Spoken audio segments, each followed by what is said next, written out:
Many Arizonans have had it with the Obama administration. They asked for help about border security, and many felt that they got absolutely nothing.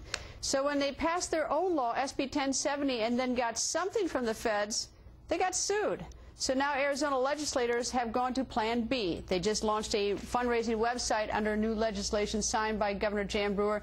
The website collects donations to build their own fence along their border with Mexico. So how does this website work? Is it tax deductible? And any word from President Obama? And how much money is being collected? Joining us is Howard Fischer, Chief Correspondent for Capital Media Services. Good evening, Howard. Howard, tell me about this website and how much money they're collecting.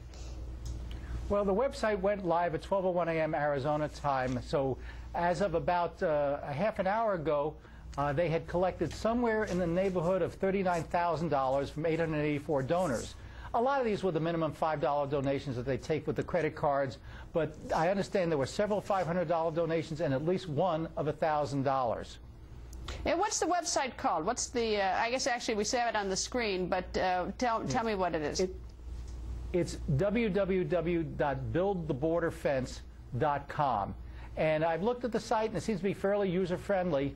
Although the interesting issue, and you mentioned this earlier, is that there's still an open question of whether the donations are tax-deductible, whether if I give my $100, whether I'll be able to deduct that on my federal income tax and my state income tax. And there is an opinion on there that says maybe yes, maybe no.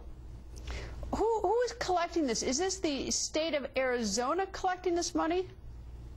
Yes. This was set up, as you pointed out, by legislation signed by Governor Brewer. And the state established the website, and the state maintains the website. I think they may contract out for some of the credit card services. And it will go into a special account. Now, how much do they need? You know, if you talk to Steve Smith, he says, well, we can maybe build fence for as little as $400,000 a mile, maybe as much as $3 million. The actual record suggests it could cost upwards of $7 million a mile. So it's going to take a lot of these $5 donations. In the meantime, the money will sit in the account and maybe gather a little bit of interest and maybe even be used for a little bit of publicity to generate some more funds. Well, I suppose they get started and put up some of it, and I take it there's no sort of, I mean, the state can put up a fence on state property, right? The feds can't come in and say you can't put the fence up, or maybe the feds can, but is there any impediment to the state putting up a fence if it pays for it itself?